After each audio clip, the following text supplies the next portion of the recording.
যে অবিস্মরণীয় বিপ্লবের মাধ্যমে ৩৬শে জুলাই অর্থাৎ ৫ই আগস্ট ২০২৪ সালে বাংলাদেশ এক নতুন দিগন্তের সন্ধান পেয়েছে, সেই দিগন্তের রক্তাক্ত যে আলোকরেখা সেটি রচিত হয়েছিল আপনাদের সন্তানদের রক্তের মধ্য দিয়ে।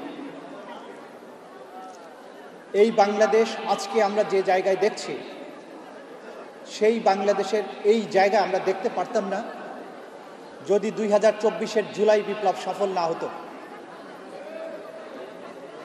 আমরা যারা এখানে দাঁড়িয়ে আজকে কথা বলছি, যদি জুলাই বিপ্লব সফল না হতো তাহলে আমাদের স্থান হতো হয়তো আজিমপুর গোরস্থানে, কারো কারো আয়না ঘরে, কারো কারো কাশিমপুর কিংবা কেরানীগঞ্জের কারাগারে।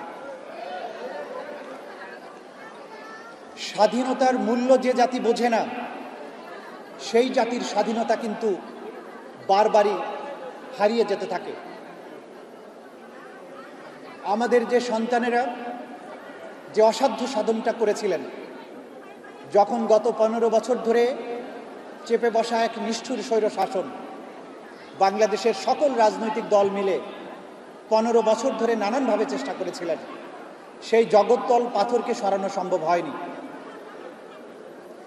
কিন্তু যে বাচ্চাদেরকে কখনো কেউ কল্পনা করেনি, যে বাচ্চাদেরকে মানুষ আন্ডার এস্টিমেট করেছে, জেনারেশন জি বা জেন জি, যাদের ব্যাপারে অনেক নেগেটিভ প্রচারণা ছিল যে এই ছেলেরা মোবাইল দেখে, সারাক্ষণ ফেসবুক চালায়, পাবজি খেলে, এরা ফার্মের মুরগির মতো, এদেরকে দিয়ে কিছু হবে না, এই ধরনের ধারণা প্রচলিত ছিল অনেক অভিভাবকের মধ্যে। কিন্তু সেই বাচ্চাগুলো তাদের অভূতপূর্ব নেটওয়ার্কিংয়ের মাধ্যমে, অভূতপূর্ব এক ইন্সপিরেশনের মধ্য দিয়ে এমন এক বিপ্লব সংগঠিত করলো, বিশ্বের ইতিহাসে আর দ্বিতীয় নজির তার নেই। আমাদের সেই শহীদদের এক এক করে আত্মত্যাগের দৃশ্য আমরা নিজের চোখে প্রত্যক্ষ করেছি।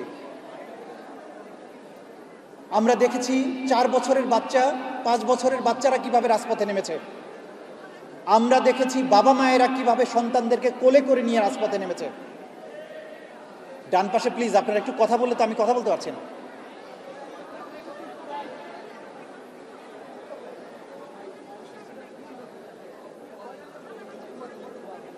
আমাদের শহীদদের বীরত্ব আপনারা দেখেছেন। একবার গুলি খেয়েছে, বাসায় গিয়েছে, কিছুটা ব্যান্ডেজ করে আবার ফেরত এসেছে, বারবার ফেরত এসেছে, কিন্তু তাদেরকে মাঠ থেকে হটানো যায়নি। আপনারা ১৫০০ শহীদের পরিবারের সদস্য, আপনারা আপনাদের জীবনের শ্রেষ্ঠতম সম্পদকে হারিয়েছেন। বাংলাদেশের ৫৬,০০০ বর্গ মাইলের মধ্যে যত সম্পদ আছে, বঙ্গোপসাগরে, সাগরে যে সম্পদ আছে, মাটির গর্ভে যে খনিজ সম্পদ আছে, সমস্ত সম্পদ যদি আপনাকে দিয়ে দেওয়া হয়, আপনারা যা হারিয়েছেন তার ক্ষতিপূরণ হবে না। শহীদেরা ক্ষতিপূরণের অপেক্ষায় জীবন দেয়নি। এই শহীদেরা তাদের জীবন যখন দিয়েছে, তাদের সামনে একটাই চিন্তা ছিল, কি করে এই দানবীয় শক্তিকে পরাজিত করা যাবে, কি করে একটি বৈষম্যহীন রাষ্ট্র ফিরিয়ে আনা যাবে, কি করে সেই রাষ্ট্র ফিরিয়ে আনা যাবে যেই রাষ্ট্রে আতঙ্কে দিন কাটাতে হবে না যে পেছন থেকে কখন কালো পোশাকের মানুষেরা এসে আমাকে তুলে নিয়ে যাবে। আমাকে একবার অ্যারেস্ট করার পরে প্রথম দোয়া করতে হয় আমাকে যাতে মামলায় গ্রেপ্তার দেখায়, যাতে আমাকে গুম না করে। আবার গ্রেপ্তার যখন হতো তখন দোয়া করতে হতো যে রিমান্ডে নিয়ে হাত পা না ভেঙে দেয় অথবা ক্রস ফায়ারে না মেরে ফেলে।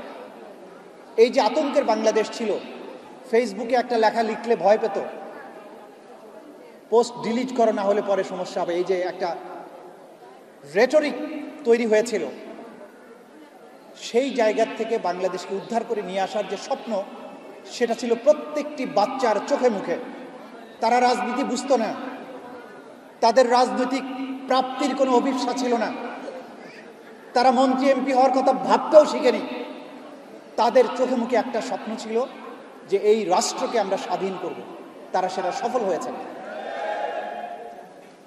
শহীদ পরিবারের সম্মানিত সদস্যদেরকে আমি অনুরোধ করতে চাই, যে সম্পদ আপনারা হারিয়েছেন, আমি বলেছি যে বাংলাদেশের খনিজ সম্পদ যা আছে সব কিছু সহ বাংলাদেশের সবও যদি তাদেরকে দেওয়া হয়, আপনাকে দেওয়া হয়, তার কোনো ক্ষতিপূরণ যেহেতু হবে না, শহীদ পরিবার বৈষয়িক সামান্য কোনো স্বার্থের জন্য কারো দ্বারস্থ কখনো হবেন না।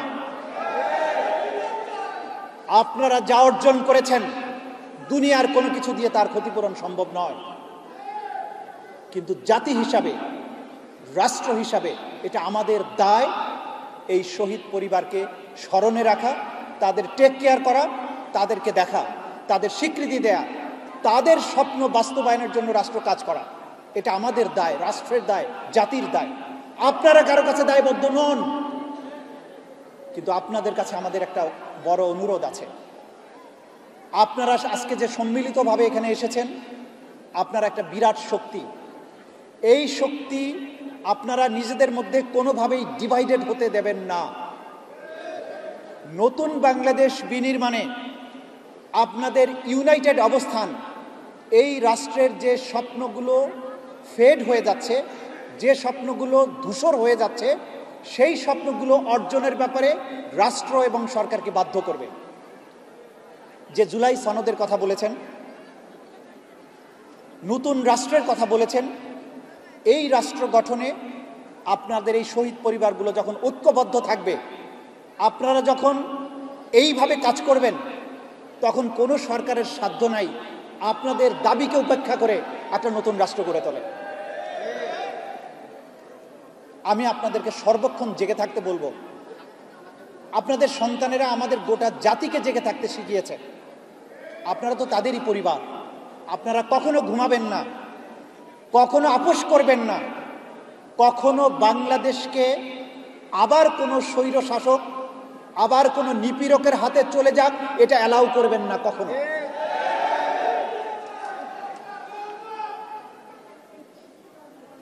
এবার আমি দ্বিতীয় পর্বে আসছি। আপনাদের প্রত্যেকের কথা আমি মনোযোগ দিয়ে শুনেছি। বিচারের দাবি অবশ্যই এই অন্তর্বর্তীকালীন সরকারের প্রধান দুটো প্রায়োরিটির একটি হচ্ছে জুলাই আগস্টে সংগঠিত গণহত্যার বিচার, এবং জুলাই আগস্টের পাশাপাশি জুলাই বিপ্লবের পটভূমি তৈরি করেছিল 15 বছরের যে নিপীড়ন, দুঃশাসন, আয়নাঘর, এগুলো পেছনে যে মানুষগুলোর কোরবানি ছিল, ত্যাগ ছিল। ব্রিগেডিয়ার আজমি এখানে ছিলেন, নামাজে গিয়েছেন, যিনি 8 বছর একটি অন্ধকার প্রকোষ্ঠে বন্দী ছিলেন। ব্যারিস্টার আরমান, মাইকেল চাকমা সহ কয়েক হাজার মানুষ যারা আয়নাঘরে অন্ধকার প্রকোষ্ঠে বন্দী ছিলেন বছরের পর বছর, তাদের মধ্যে সবচাইতে যারা সৌভাগ্যবান তারা 5ই আগস্টের পরে ফিরে এসেছেন। তার চেয়ে যারা কম সৌভাগ্যবান তারা বিভিন্ন সময়ে মামলায় চালান হয়ে আদালতে গিয়েছেন, পরে জামিনে মুক্তি পেয়েছেন। কিন্তু দুর্ভাগ্য সেই সব মানুষদের যারা 2009 সালের পর থেকে গুম হয়ে যাওয়ার পরে আজ পর্যন্ত ফিরে আসেননি। তাদের পরিবাররা জানেন না তারা যে বেঁচে আছেন না মারা গিয়েছেন। যদি মারা গিয়ে থাকেন কবে মারা গিয়েছেন, যদি মারা গিয়ে থাকেন কোথায় তার কবর হয়েছে, এই পরিবারগুলো সেটা জানে না। এই নতুন সরকারের প্রায়োরিটি হচ্ছে এই দুটো অধ্যায়ের বিচার করা। এই বিচার করার কাজটি সহজ কাজ নয়। আপনারা ক্ষোভ প্রকাশ করেছেন, আপনাদের প্রত্যেকটা আবেগ, ক্ষোভকে আমি শ্রদ্ধা করি, কিন্তু বাস্তবতাটা হচ্ছে যে এটি কোনো সাধারণ বিচার নয়। মানবতা বিরোধী অপরাধ অথবা গণহত্যার বিচার বিশ্বের সবচাইতে জটিলতম অপরাধের বিচার। ক্রাইমস এগেনস্ট হিউম্যানিটিকে বলা হয় এটা ক্রাইম অফ দ্য ক্রাইমস, অপরাধেরও অপরাধ। বিশ্বের মানবতা বিরোধী যতগুলো অপরাধ ট্রাইব্যুনাল হয়েছে জাতিসংঘের অধীনে, ফরমার যুগোস্লাভিয়ায়, রুয়ান্ডাতে, কম্বোডিয়াতে, জাপানে, এই সমস্ত জায়গায় এই ট্রাইব্যুনালগুলোর প্রথম তদন্ত রিপোর্ট আসতে তাদের সময় লেগেছে কমপক্ষে 2 বছর। আমাদের আন্তর্জাতিক অপরাধ ট্রাইব্যুনালের প্রথম তদন্ত রিপোর্ট এসেছে 6 মাসের 2 দিন বা 3 দিন কম সময়ের মধ্যেই প্রথম তদন্ত রিপোর্ট এসেছে। এবং আমরা আপনাদেরকে বলতে চাই, তদন্ত রিপোর্ট দাখিলের 24 ঘন্টার মধ্যে ফর্মাল চার্জ আমরা দাখিল করেছি, যেটা দাখিল করতে 1 মাস সময় লাগে। 4টি মামলার দৃশ্যমান বিচার চলছে। অনেকে বলেছেন বিচার দৃশ্যমান হয়নি, আপনারা আমাদেরকে ফলো করবেন। 4টি মামলার বিচার কার্যক্রম চলমান আছে। আমরা লাইভ দেখিয়েছি, দেখাচ্ছি। সব কিছু লাইভে দেখানো যাবে না। কেন দেখানো যাবে না সেটা এই জনসমক্ষে আপনাদেরকে বলা যাবে না। আপনাদেরকে আশ্বস্ত করছি, আগামী 3রা আগস্ট এবং 4ঠা আগস্ট শেখ হাসিনার বিরুদ্ধে প্রথম সাক্ষী তার জবানবন্দি আদালতে দেবেন।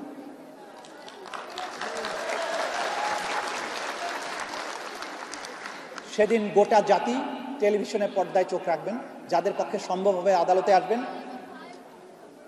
এক এক করে আয়নার মতো করে পরিষ্কার করে দুনিয়ার কাছে, শুধু বাংলাদেশের কাছে না, ইনশাল্লাহ আমরা প্রমাণ করতে সক্ষম হব কি অপরাধ তিনি করেছেন, তার অপরাধের কি প্রমাণ এবং তার কি শাস্তি হওয়া উচিত।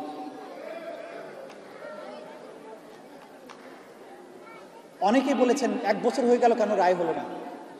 গণহত্যার মামলার বিচার 1 বছরে কখনো সম্পন্ন করা যায় না। যদি যেত তাহলে ওটা মোবাইল কোর্টের মতো বিচার হতো। দেখেন না, ম্যাজিস্ট্রেট সাহেবরা যায়, ভেজাল পণ্য, দাম বেশি নিচ্ছে, অপরাধ করছে, তাৎক্ষণিকভাবে ধরে, ম্যাজিস্ট্রেট ওখানে যায়, সাজা দিয়ে দেয়। এটা মোবাইল কোর্ট না, এটা ক্রাইমস অ্যাগেনস্ট হিউম্যানিটির বিচার। আপনার এই বিচার দেখার জন্য বাংলাদেশের 18 কোটি মানুষের 36 কোটি চোখের পাশাপাশি গোটা দুনিয়ার সমস্ত সচেতন মানুষের চোখ আছে। এই বিচার যদি আমরা সঠিকভাবে করতে না পারি, তাহলে তাড়াহুড়া করে ভুল বিচার করার দায়ে একদিন আপনারাই দাবি তুলবেন তোমাদের বিচার করা দরকার, আমার বিচার সেদিন করতে আপনারা চাইবেন। আমরা সেই সুযোগ দেব না গোটা দুনিয়ার কাউকে। আমরা বিচার করব, অপরাধীর প্রাপ্য শাস্তি নিশ্চিত করব, কিন্তু কোনো রকমের অন্যায় প্রক্রিয়ার মাধ্যমে নয়। গোটা দুনিয়ার কেউ যাতে এই প্রশ্ন তুলতে না পারে যে বিচার হয়েছে কিন্তু সেটা কলঙ্কিত বিচার, যেটা আওয়ামী লীগ করেছিল অতীতে, সেই রকম কোনো কলঙ্কিত বিচার আমাদের হাত দিয়ে অন্তত হবে না। ন্যায্য, আইনসম্মত, আন্তর্জাতিক স্ট্যান্ডার্ডে তাদের অপরাধ আমরা প্রমাণ করতে সক্ষম হব ইনশাল্লাহ, এই ব্যাপারে কোনো সন্দেহ রাখবেন না। কেউ কেউ বলেছেন বিচার প্রক্রিয়া নিয়ে কিছু টেকনিক্যাল বিষয় নিয়ে কথা বলেছেন। আমি সেই বিষয়টা উল্লেখ না করে শুধু বলবো, বিচারের এই প্রক্রিয়াতে আপনাদের পক্ষে আমাকে আপনারা আইনজীবী নিয়োগ করেছেন জাতির পক্ষ থেকে। এই বিচারের আইনজীবী হিসাবে আমাদের কিছু টেকনিক্যাল নলেজ আছে। আমরা জানি এই বিচারের কৌশলগত পয়েন্টটা কোথায়। সেই কৌশল আজকের এই ভরা মজলিসে আপনাদের সামনে আমরা প্রকাশ করব না, কিন্তু আপনাদের প্রতি আমাদের অনুরোধ থাকবে, আপনারা আস্থা রাখবেন। পৃথিবীর সমস্ত সম্পদের বিনিময়ে আমার প্রসিকিউশন টিমকে কেউ কিনতে পারবে না। আওয়ামী লীগ তো দূরের কথা, 14 গোষ্ঠীর ক্ষমতা হবে না আমাদের প্রসিকিউশন টিমকে টাকা দিয়ে কিনবে, সম্পদ দিয়ে কিনবে, প্রলোভন দিয়ে কিনবে, অথবা ভয়ভীতি দেখিয়ে বিরত রাখবে। ইনশাল্লাহ এমন শক্তি পৃথিবীতে কেউ দেখাতে পারবে না।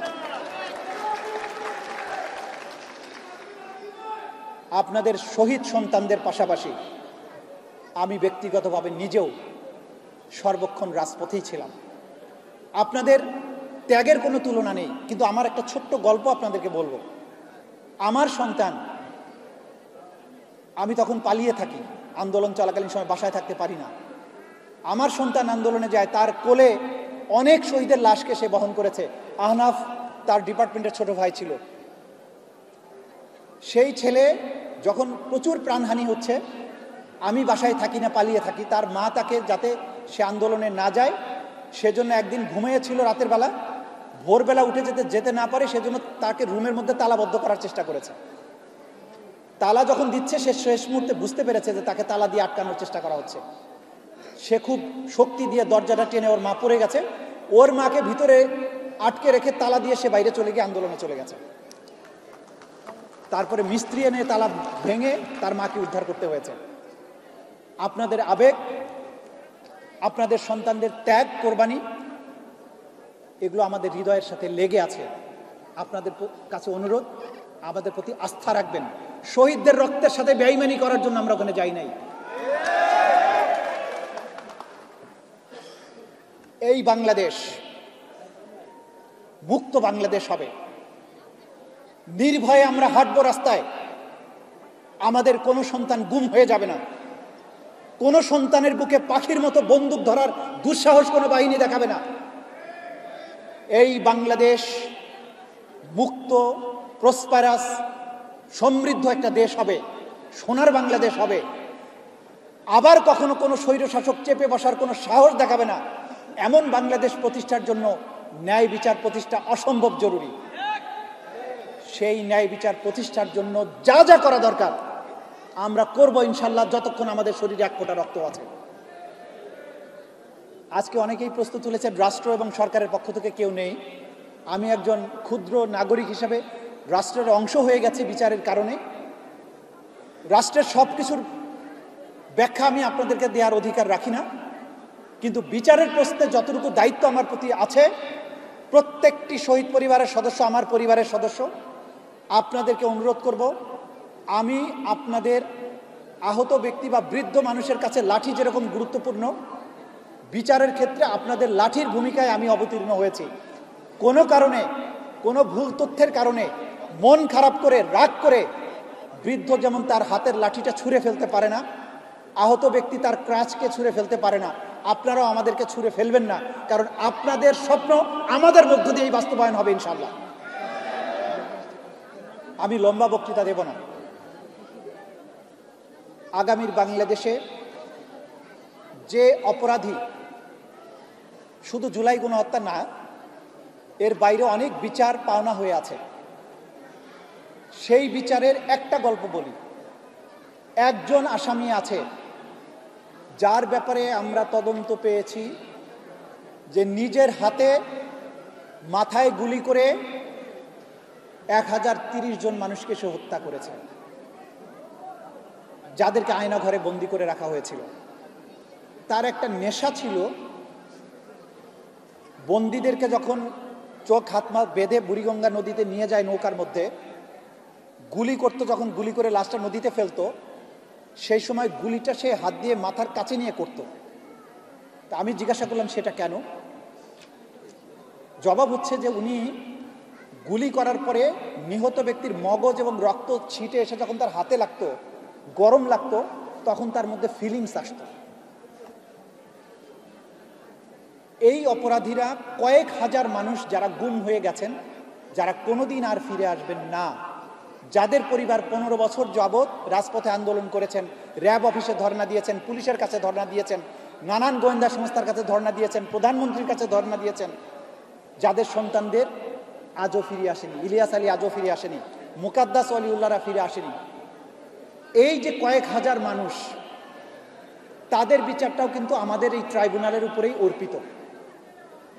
এই বিচারের কোনো সাক্ষী নাই দৃশ্যত, কারণ এটা একটা বাহিনী করেছে, তাদের গোপন আয়নাঘরে বন্দি রেখেছে, গোপন জায়গায় মেরে লাশ ডিসপোজাল করেছে, কোনো চাক্ষুষ সাক্ষী নাই। এরকম অপরাধের বিচারও কিন্তু আমরা করছি। সুতরাং কোন রাজসাক্ষী দিয়ে আমরা কি অর্জন করতে চাই, দয়া করে এটা আপনারা প্রশ্ন করবেন না। এটা আমরা জানি কোথায় কি প্রমাণ করতে হবে। আমি শুধু বলবো, আমাদের প্রতি আস্থা রাখবেন। আমরাও আপনাদেরই সন্তান, আপনাদেরই ভাই, আপনাদের বিপ্লবের অংশীদার, আপনাদের শোকের অংশীদার, আপনাদের আনন্দের অংশীদার, আপনাদের আবেগের অংশীদার। আমাদের কাজটি করতে দিন। যেদিন বিচার শেষ হবে সেদিন আশা করি কোনো শহীদ পরিবারের কোনো ক্ষোভ, আক্ষেপ অন্তত আন্তর্জাতিক অপরাধ ট্রাইব্যুনালের উপরে থাকবে না। আমরা সেই দিনের স্বপ্ন দেখছি যেদিন বাংলাদেশে এইরকম সিরিয়াল কিলার, সাইকোপ্যাথরা আর কখনো ক্ষমতার ধারে কাছে আসতে পারবে না। সেই বাংলাদেশের স্বপ্ন আমাদের বুকের মাঝে জিয়ে রেখে আমাদের যে শহীদ সন্তানেরা যারা ওপারের সুন্দর ভুবনে আছেন, এই দেশের মাটি, আকাশ, বাতাস তাদেরকে সালাম জানায়। আমার সরকার তাদেরকে শহীদ হিসাবে স্বীকৃতি দিল কি না দিল, ব্যক্তিগতভাবে আমি এটার ধার ধারি না। এই জাতির আকাশ, বাতাস, গাছের পত্র পল্লব পর্যন্ত তাদের কাছে ঋণী। এই মাটির প্রত্যেকটি ঘাস তাদের কাছে ঋণী। সেই শহীদরা আজীবন কিয়ামতের আগ পর্যন্ত শহীদের আত্মা এই জাতির কাছে সম্মানের থাকবে। তাদের প্রতিদান পৃথিবীতে আমরা কাউকে দিতে পারবো না। কিয়ামতের মাঠে জান্নাতুল ফিরদাউসে তাদের সাথে ইনশাআল্লাহ আমাদের দেখা হবে। আপনারা আপনাদের শোককে শক্তিতে পরিণত করুন। এই বিচার প্রক্রিয়া যতদিন শেষ না হবে শক্তি হিসাবে কাজ করুন, পেছনে আমাদেরকে সমর্থন যোগান। ইনশাআল্লাহ যে স্বপ্নের বাংলাদেশ আপনার সন্তানেরা দেখেছিল সেই স্বপ্নের বাংলাদেশ প্রতিষ্ঠা আমরা করতে সক্ষম হব। সবাইকে ধন্যবাদ। আসসালামু আলাইকুম।